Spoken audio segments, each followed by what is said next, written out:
जो लोग कहते हैं कि तावीज़ से शुगर ठीक हो सकती है, इसमें कितनी हकीकत है? एज़ अ कुरान का तालिब इल्म कह लो या पढ़ने वाला कह लो, मुझे कुरान में शिफा ज़रूर है, सूरह फातिहा में बड़ी शिफा है, ठीक है ना? सब कुछ है, तो वो आप ज़रूर करें। फ़ौरी ठीक कर देंगे, क्विक फिक्स ट्रीटमेंट्स हमारे पास मौजूद हैं आपका शुगर का। और ये बड़ा फ़िक्रा मशहूर है कि शुगर का जड़ से खात्मा। टाइटल स्टेटमेंट है जो कि लोगों को अटैक करने के लिए या अनएजुकेटेड लोगों को अटैक करने के लिए या लोगों को बेवकूफ़ बनाने के लिए, किसी भी किस्म माली फ़ायदा हासिल करने के लिए ये स्टेटमेंट बनाई गई है और इसको सेल किया जाता है। शुगर का ग़िज़ा से इलाज किया जा सकता है? हाँ, मैं ज़रूर अपने पेशेंट्स को इलाज के साथ, अद्वियात के साथ-साथ उनको ग़िज़ा का मशवरा देता हूँ, क्योंकि डायबिटीज़ जो है बज़ाते खुद जो है वो 3-4 चीज़ों से इसका कॉम्बिनेशन से इलाज किया जाता है। ये भी कहा जाता है कि इससे इसका जो है वो इलाज हो जाता है। आपने एक्सरसाइज़ की बात की, पेशेंट ने आके मुझे कहते हैं कि जी वो कई लोगों ने हमें कहा है, इनमें से कई डॉक्टर भी हैं, वो कहते हैं कि जी जो है ना ये मसल जो है,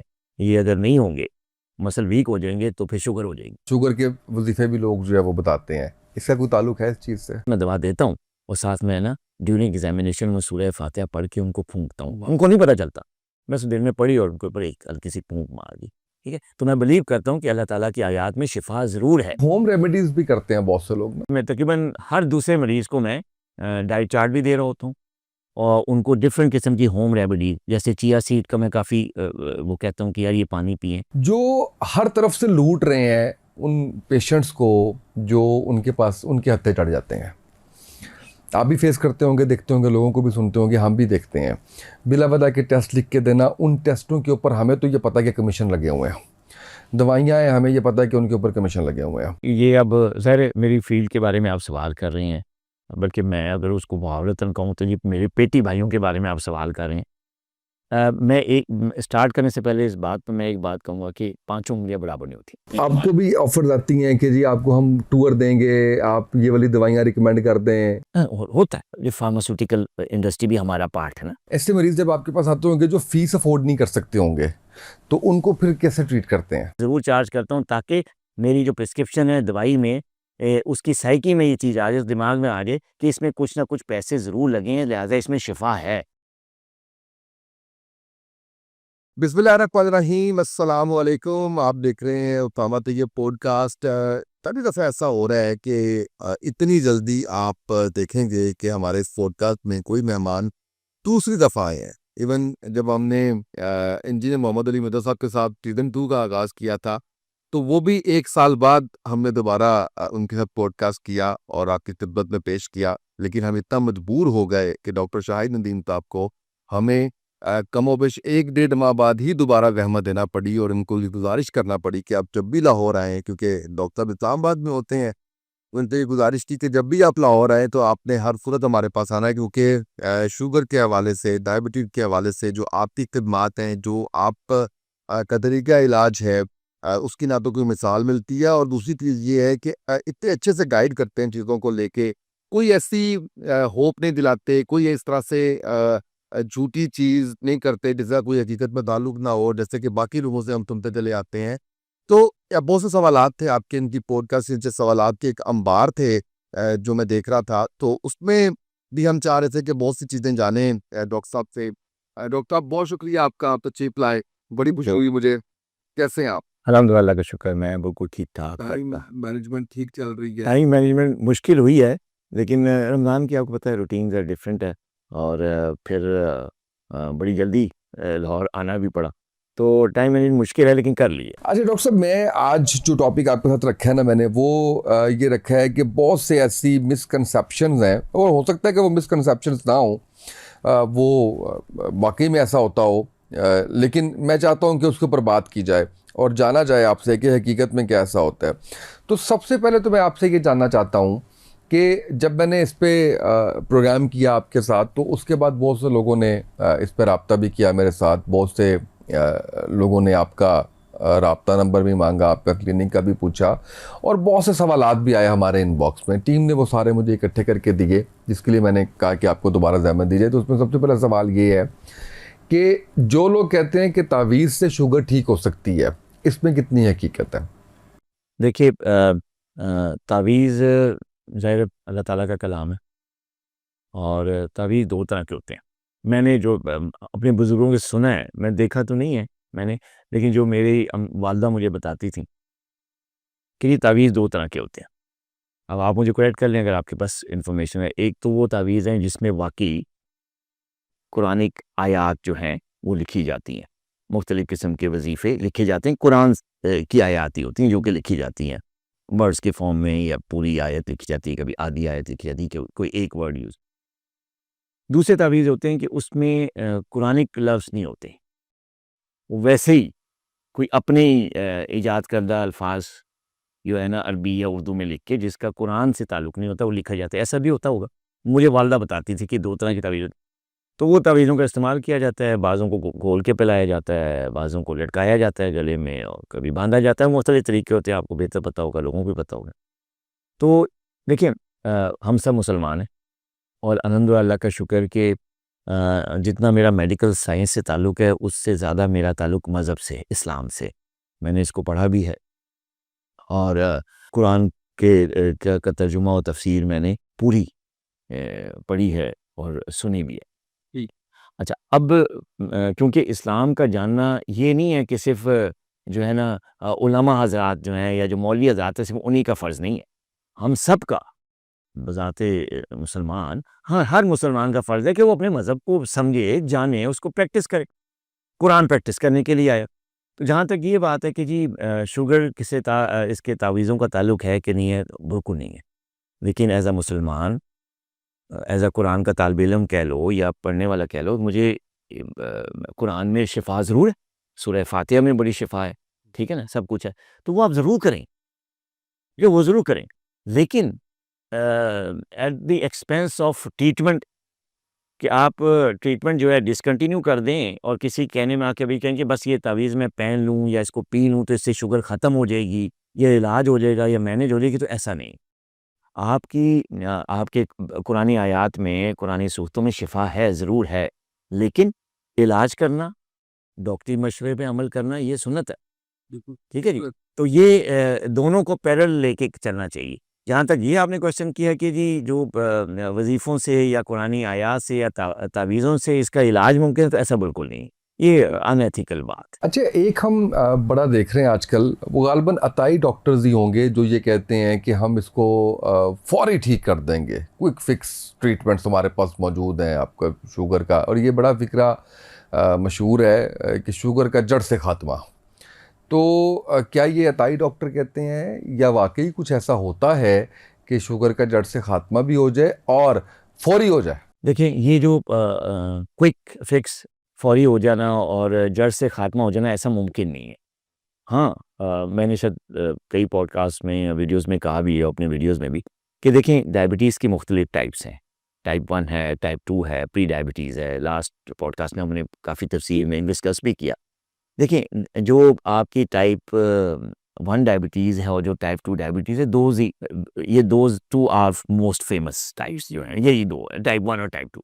तो इन दोनों का खात्मा तो बिल्कुल ही मुमकिन ही नहीं है। इट्स नॉट एफडीए अप्रूव्ड चीज़, ठीक है ना? तो ये बिल्कुल गलत स्टेटमेंट है कि जड़ से खात्मा हो गया। ये सिर्फ़ एक, आप समझिए, एक टाइटल स्टेटमेंट है जो कि लोगों को अटैक करने के लिए या अनएजुकेटेड लोगों को अटैक करने के लिए या लोगों को बेवकूफ़ बनाने के लिए, किसी भी किस्म माली फ़ायदा हासिल करने के लिए ये स्टेटमेंट बनाई गई है और इसको सेल किया जाता है और बहुत ज़्यादा सेल किया जाता है। लोग बड़े पैसे कमा रहे हैं, जो क्वैक्स हैं या जो नॉन डॉक्टर हैं, वो स्टेटमेंट के साथ बहुत पैसे कमा रहे हैं। लेकिन कि जी जो है ना कि बहुत जल्दी इसका ख़ात्मा हो जाता है और ये जड़ से ख़त्म हो जाती है, तो ऐसा हकीकत से ताल्लुक़ नहीं है। मेडिकल साइंस में ऐसी कोई चीज़ नहीं है। अच्छा, ये बताएं कि एक और बात हम बहुत ज़्यादा सुनते हैं, क्योंकि मैंने स्टार्ट में कहा ना कि हम कुछ मिथ्स, कुछ मिसकंसेप्शन पे बात करते चले आएंगे, और हो सकता है कि मैं कोई ऐसी बात करूं जिस पे आप कहें कि नहीं ये ठीक है, क्योंकि मैं तो अपने जो सवालात हैं उसके मुताबिक आपके साथ चल रहा हूं।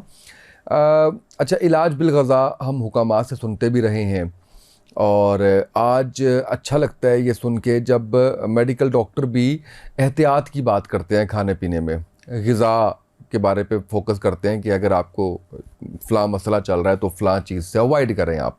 पहले ऐसा शायद नहीं था, हकीम ज़्यादा इस तरह से किया करते थे। असल जो सवाल है कि शुगर का ग़िज़ा से इलाज किया जा सकता है? ये भी जैसे आपने कहा ना वज़ीफ़े से या जो है ना जो जड़ से उखाड़ने वाली बात है, तो ग़िज़ा से जो है ना इलाज, मुकम्मल इलाज इसका नहीं किया जा सकता। पहले तो ये बिग नो है। देखिए ये अभी ख़ास तौर पे आजकल इन दिनों में साल से ये स्टेटमेंट देखी गई है कि क्योंकि मेडिकली जो है ना, जो किताबों में मेडिकल बुक्स में जो है ये डायबिटीज़ जो है इट्स अ मेटाबॉलिक डिसीज़, मतलब ब्रॉडर जो क्लासिफिकेशन है ये मेटाबॉलिक डिजीज़ में आता है डायबिटीज़। कई और भी बीमारियाँ जो मेटाबॉलिक डिजीज़ हैं, उनमें से एक डायबिटीज़ भी है बड़ी कॉमन। जो मेटाबॉलिक डिजीज़ जो मेटाबॉलिज़्म का जो वर्ड है ना, उसको गलत इस्तेमाल किया जाता है।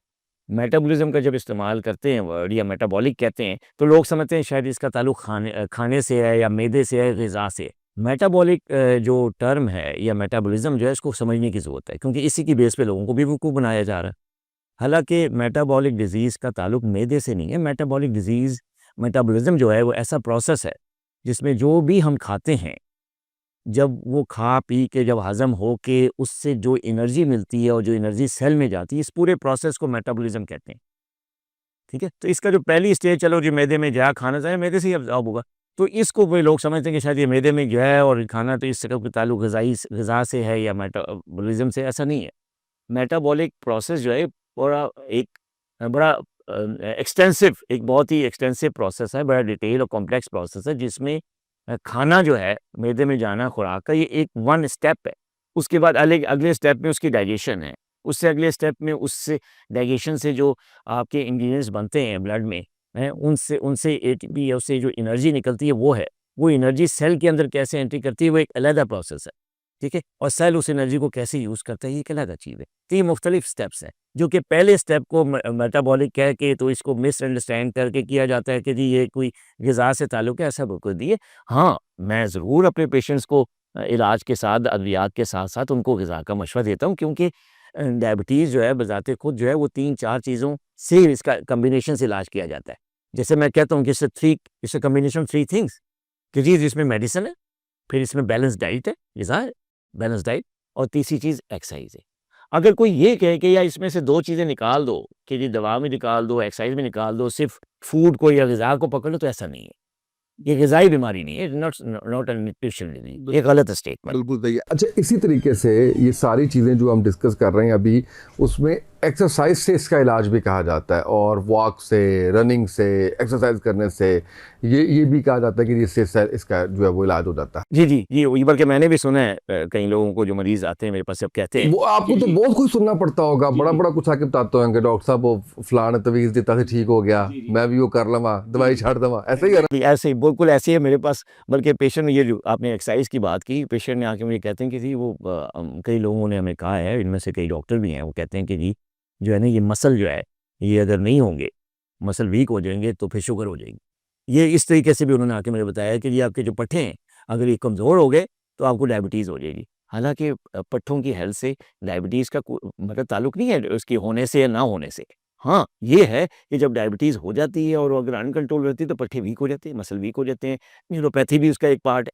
तो ये सारी चीज़ें हैं। लेकिन ये जहाँ तक कहना कि जी ये एक्सरसाइज़ से इसका इलाज मुमकिन, वो यही पार्ट ऑफ सोसाइटी है जो कि ये बात कह रहा है कि ये मसल से शुगर होती है, मसल्स कमज़ोर तो शुगर होगी, मसल स्ट्रॉन्ग तो शुगर नहीं हुई। ये वही पार्ट कह रहा है कि जी एक्सरसाइज़ का इलाज करें, मसल बनाएँ, डोले बनाएँ, तो आपकी शुगर ठीक हो जाएगी। जिम में आएँ और आपको मैं एक्सरसाइज़ बताता हूँ, ऐसा बिल्कुल भी नहीं है।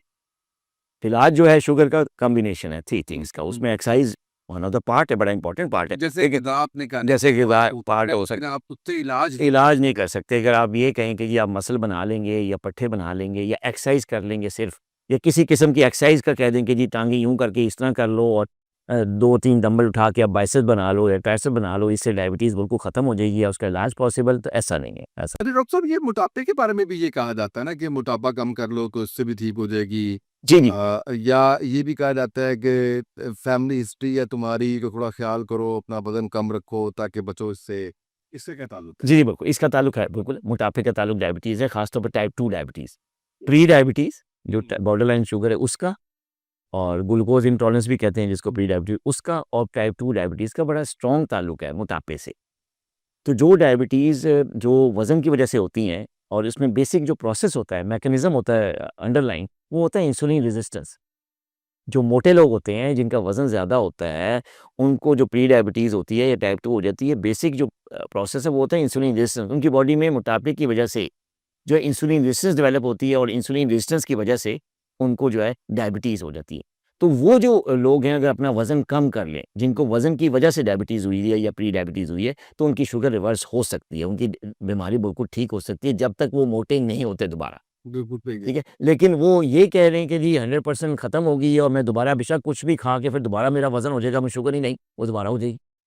ठीक है? तो मोटापे का ताल्लुक बड़ा स्ट्रॉन्ग है और ये इसको वज़न को कंट्रोल करना चाहिए। जिनको शुगर है भी या जिनको नहीं भी, मोटापा बज़ाते खुद एक बीमारी है, ओबेसिटी एक बीमारी है और इसका ताल्लुक भी metabolic it's a metabolic disease. जो मेटाबॉलिक सिंड्रोम है उसमें वेट बहुत ज़्यादा काउंट करता है। आप एक्सरसाइज करते हैं, डाइट का ख्याल करते हैं, क्या करते हैं? हाँ। मैं एक्सरसाइज़ अभी से नहीं, मैं जब डॉक्टर नहीं भी था ना बचपन से तो मैं एक्सरसाइज़ करता था।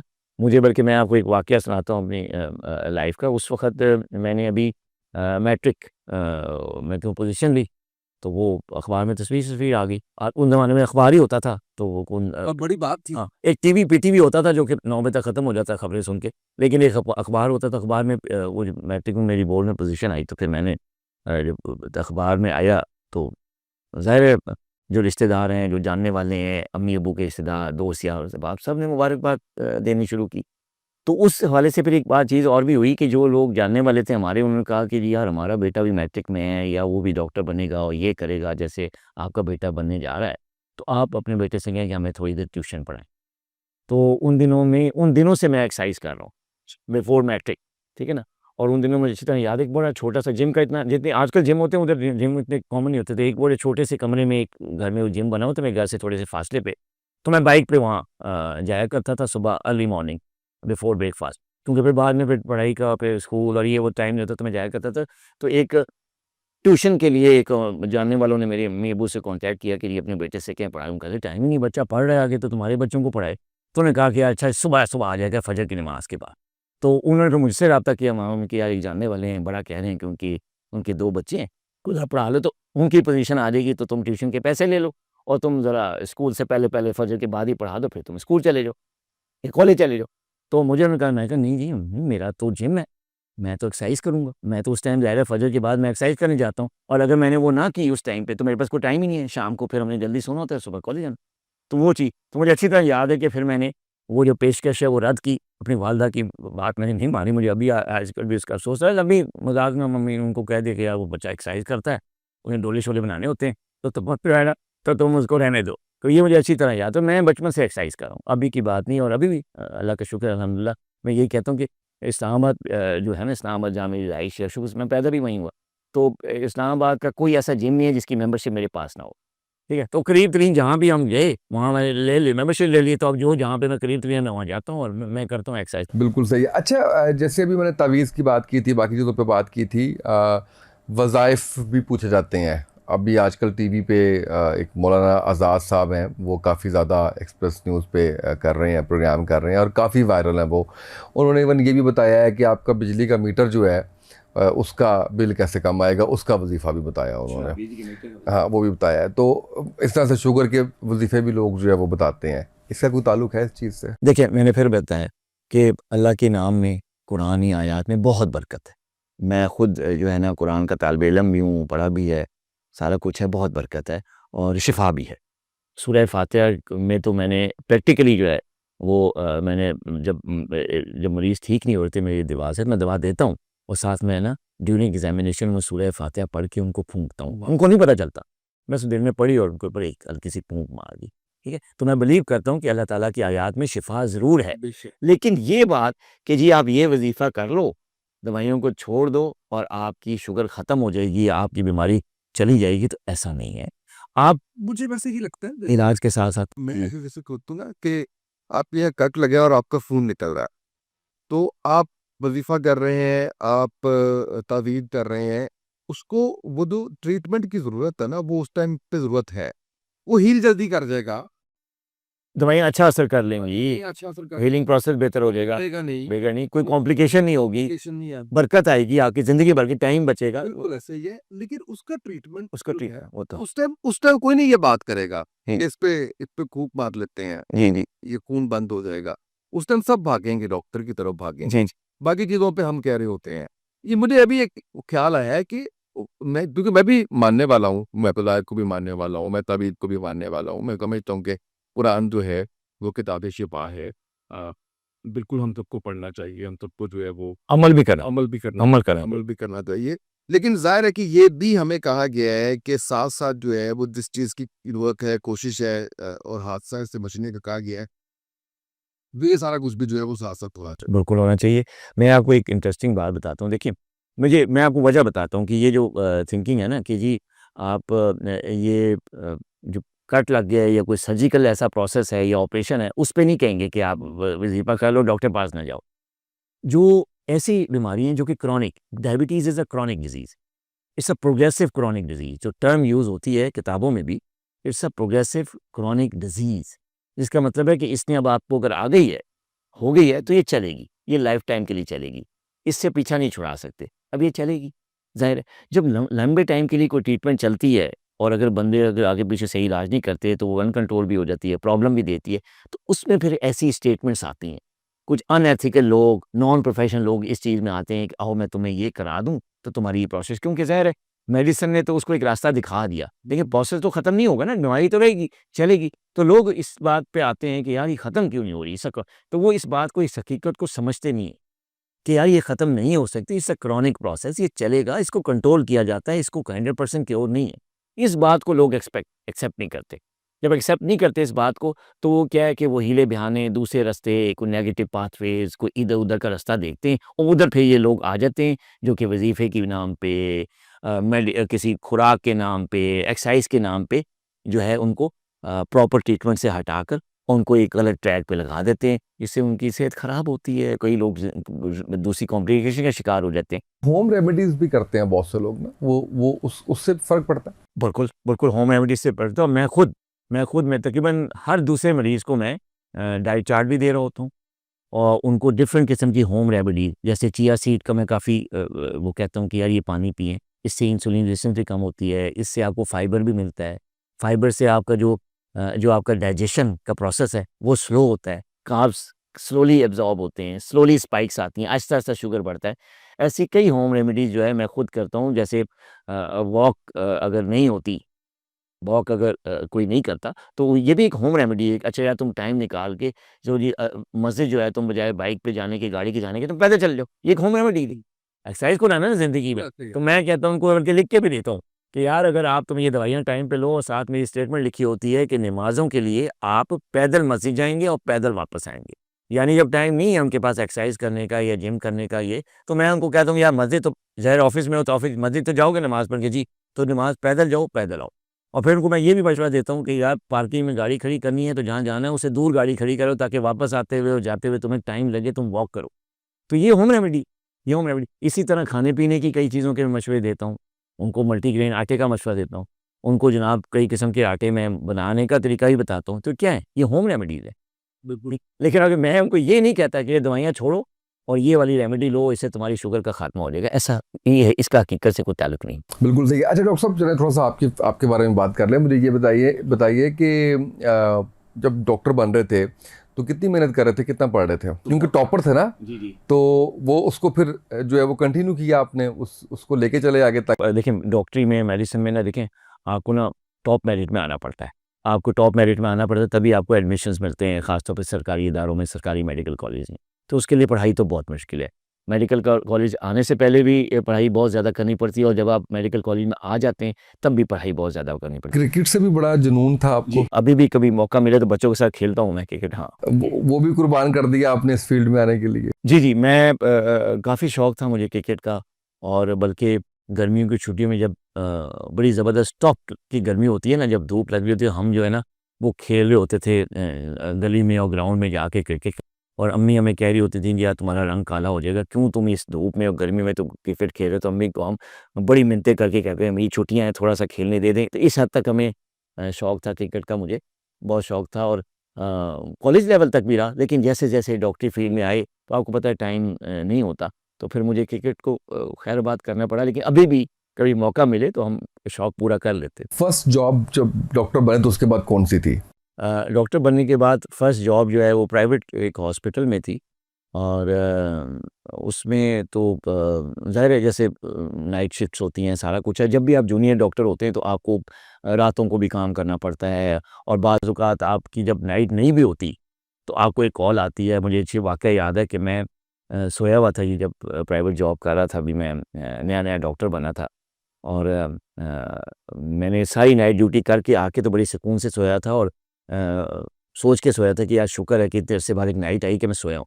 और यकीन करें कि वो जो है ना वो उस वक़्त मेरे पास सेल फ़ोन नहीं होता था, वो पीटीसीएल का फ़ोन नहीं होता, तो वो बजा, मुझे दूर से आवाज़ आई, कमरे में नहीं था, तो फिर नॉक होना शुरू हुआ, तो अम्मी मेरी कमरे में आई बेडरूम में और मुझे जगाया उन्होंने कि ये वो तुम्हारे हॉस्पिटल से फ़ोन आया है। मैं आँखें मैंने कहा हॉस्पिटल, मैं तो मेरी ड्यूटी नहीं है। तो अम्मी कहती नहीं ड्यूटी है, कुछ है, तुम सुनो फ़ोन। और रात के 2 बजे थे या 1 बजे था, कोई ऐसा ही था। तो मैंने फ़ोन उठाया तो पता चला कि जी तुम ड्यूटी पे आओ। तो मैंने कहा जी सर मैं तो, मेरे हमारे हेड ऑफ़ डिपार्टमेंट थे। मैंने कहा सर मैं तो ड्यूटी करके आया हूँ, मेरी तो आज ड्यूटी नहीं है। आप बेशक रोटा चेक कर लें। कहते नहीं वो रोटा तो है, वो जिन साहब की ड्यूटी थी, वो मेरे कोलीग ही थे, वो बीमार हो गए। उनको बुखार हो गया है, तो वो जाना पड़ गया घर। अब केसेज़ आ रहे हैं इमरजेंसी में और तुम आओ। तो मुझे अब यकीन करें रात को 2 बजे उठ के तो वो जाना पड़ा। हम मसीहाई कहते हैं, मसीहा कहते हैं डॉक्टर को, लेकिन कुछ बदकिस्मती ऐसी है, एक तो हो गए अताई डॉक्टर्स, उनको तो हम बिल्कुल ही साइड पे कर देते हैं। एक वो हैं जो डॉक्टर की यूनिफॉर्म में, डॉक्टर के कपड़ों में, वो मैं क्या लफ्ज़ यूज़ करूं, बड़ी मादर के हाथ मैं भेड़िया भी कह सकता हूं, जो हर तरफ से लूट रहे हैं उन पेशेंट्स को जो उनके पास उनके हत्थे चढ़ जाते हैं। आप भी फेस करते होंगे, देखते होंगे, लोगों को भी सुनते होंगे, हम भी देखते हैं। बिला वजह के टेस्ट लिख के देना, उन टेस्टों के ऊपर हमें तो ये पता है कि कमीशन लगे हुए हैं। दवाइयाँ हैं, हमें ये पता है कि उनके ऊपर कमीशन लगे हुए हैं। अब आपने कुछ भी, कोई भी आपने जो है वो प्रिस्क्रिप्शन है उसके ऊपर आप फीस अलग ले रहे हैं। तो आप नहीं समझते कि कमर्शलाइजेशन आ चुकी है इस फील्ड के अंदर, जो एक आज जिस दौर की आप बात कर रहे हैं, आज का शायद डॉक्टर जो है, जो अभी ग्रेजुएट हुआ है, वो शायद उस तरीके से नहीं होगा कमिटेड कि ठीक है ओके मैंने इतने रातों से मैं कर रहा हूँ और मैं एक रात मुझे मिली है तो फ़ोन आ गया तो मैं उठ के जो है वो चला जाऊँ। उसको बस जो है वो किसी भी तरीके से आवाम से जो है वो इकट्ठा कर लिया जाए। जी, हम देखें ये अब ज़ाहिर है मेरी फ़ील्ड के बारे में आप सवाल कर रहे हैं, बल्कि मैं अगर उसको मुहावरतन कहूँ तो ये मेरे पेटी भाइयों के बारे में आप सवाल कर रहे हैं। मैं स्टार्ट करने से पहले इस बात पे मैं एक बात कहूँगा कि पाँचों उँगलियाँ बराबर नहीं होती। बिल्कुल ठीक है ना? पाँचों उँगलियाँ किसी भी फ़ील्ड में, आप अपनी फ़ील्ड में देख लें, मीडिया की फ़ील्ड में देख लें, पाँचों उँगलियाँ बराबर नहीं हैं। अच्छे लोग भी होते हैं, बुरे लोग भी होते हैं। हमारी फ़ील्ड में भी अच्छे लोग भी हैं, बुरे लोग भी हैं। कई डॉक्टर्स ऐसे हैं जो मेरे उस्ताद भी हैं, जिनसे मैंने पढ़ा पढ़ा भी है, प्रोफ़ेसर्स हैं, ठीक है ना? और उन्होंने पढ़ाया, अब तो रिटायर हो गए, ठीक है ना? बहुत अच्छे डॉक्टर्स, कमर्शियलिज़्म नहीं है, ठीक है ना? कोई फ़ीस दे रहा है, नहीं दे रहा, उन्होंने उनका इलाज करना है, ऐसे डॉक्टर भी हैं। और कुछ ऐसे डॉक्टर भी हैं, कमर्शियलिज़्म का ज़िक्र किया कि वाक़ई आपने सही कहा, मेरे तजुर्बे में ऐसी बातें हैं, जो कि जिनका अब जो है ना, कर्ता-धर्ता जो है, वो पैसा हो गया। आपको भी ऑफर्स आती हैं कि जी आपको हम टूर देंगे, आप ये वाली दवाइयाँ रिकमेंड कर दें, लैब्स रब्ता करती हैं जी इतने टेस्ट होंगे तो आपको ये दिया जाएगा, करते हैं? होता है, देखिए मैं आता है लेकिन मैं एक्चुअली अवॉइड करता हूँ। मैंने अपने क्लिनिक पे भी हॉस्पिटल में जहाँ पर मैं रहा, वहाँ पे मेरी कोशिश होती थी कि मैं अवॉइड करूँ। जूनियर डॉक्टर्स के साथ उनकी मीटिंग करवा देना, या तुम मिल लो। मीटिंग्स भी ना करवाया करें। ये फार्मास्यूटिकल इंडस्ट्री भी हमारा पार्ट है ना, हमारा पार्ट है। दवाइयाँ हम लिखते हैं। लेकिन वो जिस उस पे चला हुआ ना, देखिए जैसे जैसे मैंने 15 साल इलेक्ट्रॉनिक मीडिया किया, तो मैं अलग कहता हूँ कि मीडिया की जो बुनियाद है ना वो गलत है। वो बुनियाद ये है कि सरकार इश्तिहार दे तो हमारा चैनल चलेगा, हालांकि ये कोई फार्मूला नहीं होना चाहिए। आपको अपना कोई एक जो इनकम है वो जनरेट करने के नए तरीके, वो सारा कुछ आपको देखना पड़ेगा। प्राइवेट सेक्टर से आप, कॉर्पोरेट से आप एड्स लें, आप सारा कुछ करें। इसी तरीके से फार्मास्यूटिकल ने जो तरीका उनका है सेल करने का, उस पर एतराज़ है ना। फार्मास्यूटिकल पे तो एतराज़ नहीं है, देखें वो दवाइयाँ बना के दे रहे हैं, मैं समझता हूँ वो भी मसीहाई कर रहे हैं। अगर वो सही तरीके से उसको कर रहे हैं, वो सही उसमें इंग्रेडिएंट्स डाल रहे हैं, सारा कुछ कर रहे हैं, लेकिन अगर वो इस बात के ऊपर कि जी ये दवाई बस एवरेज सी दवाई है, डॉक्टर साहब ये बेचें, आपको इस पर 20, 30, 40, 50% कमीशन मिलेगा, वहाँ पे आके फिर जो है वो होता है। ये गलत प्रैक्टिस है, अनएथिकल प्रैक्टिस है और ये ठीक नहीं कर रहे। ये जो भी डॉक्टर्स कर रहे हैं, ठीक है ना? लेकिन सारे ऐसा नहीं कर रहे, ठीक है? जहाँ तक मेरी बात है, मैंने आज तक कभी भी किसी भी कंपनी के साथ कोई मुआहिदा नहीं किया, ना ही किसी, हाँ, जो medicine efficacy wise, action wise, price wise अगर अफोर्डेबिलिटी उसकी है, लोग उसको अफोर्ड कर सकते हैं, उसका एक्शन अच्छा है, उसकी एफिकेसी अच्छी है, वो डिज़ीज़ को कंट्रोल करती है, ख़ासतौर पर डायबिटीज़ के हवाले से, तो मैं लिखता हूँ। मैं वो बहुत लिखता हूँ, क्योंकि मुझे पता है उससे लोगों का फ़ायदा है। तो मैं जिस दवाइयों से लोगों का फ़ायदा है, मैं बगैर किसी बेनिफिट के, मैं बगैर किसी कंपनी के मीट करके मैं वो लिखता हूँ। लेकिन ऐसी जैसे एवरेज मेडिकेशन है, जिसका इतना इफ़ेक्ट भी नहीं है, जिसकी कॉस्ट भी ज़्यादा है और वो शेयर सिस्टम के साथ लोग और डॉक्टर्स को बताया जाता है, वो देते हैं, मैं इसके खिलाफ हूँ। बिल्कुल। और मैं इसके खिलाफ हूँ और मैं अपने दोस्त जो डॉक्टर हैं, कोलीग हैं, उनको मैं मना भी करता हूँ। जब हम बैठे होते हैं ना अपनी मीटिंग में और सवाल कि यार तू बस इस कंपनी की दवाई ना ले कि इसमें कोई फ़ायदा नहीं है। तो वो अगर कहता भी है, हम मना करते हैं कि यार नहीं, तू इस तरह ना कर, ये ठीक बात नहीं है, अनएथिकल और ये अल्लाह ताला इसको जवाब देना पड़ेगा। ऐसे मरीज जब आपके पास आते होंगे जो फीस अफोर्ड नहीं कर सकते होंगे, तो उनको फिर कैसे ट्रीट करते हैं? देखिए, ये बड़े बड़े पेशेंट्स होते हैं जो गरीब लोग आते हैं और क्योंकि मैं फ़ेमस डायबिटोलॉजिस्ट हूँ और काफ़ी एक्सपीरियंस्ड हूँ और one of the top diabetologist, मुझे अल्लाह का शुक्र है इस बात पे। अल्हम्दुलिल्लाह। तो आते हैं लोग कि जो कि फ़ीस अफ़ोर्ड नहीं कर सकते, आप यकीन करें कि मैं उनको काफ़ी हैवी डिस्काउंट इवन कि अगर हज़ारों में अगर फ़ीस है, तो मैं उनसे कहता हूँ कि यार तुम ₹100 दे दो, ₹200 दे दो, सिर्फ़ टोकन मनी, इसलिए कि एक साइकी है कि अगर आपको कोई फ्री दवाई देता है ना, ये आपने सुनी होगी साइकी। और ये मेरी वालदा कहती थी मुझे, मेरी वालदा और मेरे वालिद साहब कहते थे कि जब वो बीमार होते थे, उनको अपनी डिस्पेंसरी में जाना पड़ता था, तो सरकारी डिस्पेंसरी में उसमें सरकारी डिस्पेंसरी सरकारी अस्पताल में जाते थे, बगैर फ्री ट्रीटमेंट के दवाइयाँ ले जाते थे और अक्सर मुझे कहते थे यार ये फ्री दवाई है, मैनू नहीं आराम देता। तो मैंने कहा अच्छा जाके प्राइवेट कहीं से ले लो, तो प्राइवेट लेती थी तो 2 दिन में ठीक हो जाती थी। तो मैंने कहा ये क्या चक्कर है दवाई, तो उन्होंने भी वही कहा नहीं जी ये जो सरकारी फ्री की दवाई होती है ना असर नहीं करती, ये उनकी स्टेटमेंट होती। हालाँकि मैं इसका कोई टेक्निकल से ताल्लुक नहीं है, लेकिन उनका ये है कि आम फ़हम मेरे भी बिलीव यही है कि ये जो फ्री दवाइयाँ होती है ना ये असर नहीं, तो ये एक स्टिग्मा है कि जो फ्री की दवाई है तो वो, तो इसलिए मैं थोड़ी-सी पैसे 100, 200, 300 जो उसकी जेब में जा देती, जो गरीब पेशेंट मेरे पे, तो मैं ज़रूर चार्ज करता हूँ ताकि मेरी जो प्रिस्क्रिप्शन है दवाई में उसकी साइकी में ये चीज़ आ जाए, दिमाग में आ जाए कि इसमें कुछ ना कुछ पैसे ज़रूर लगे हैं, लिहाज़ा इसमें शिफ़ा है, ताकि वो मुझ पे ट्रस्ट करके, दवाई पे ट्रस्ट करके दवाई ले ज़रूर, इस्तेमाल ज़रूर करे। बहुत सी आपकी ऐसी होती हैं बीमारियां जिनका आपकी नफ्सियात से बड़ा गहरा ताल्लुक होता है।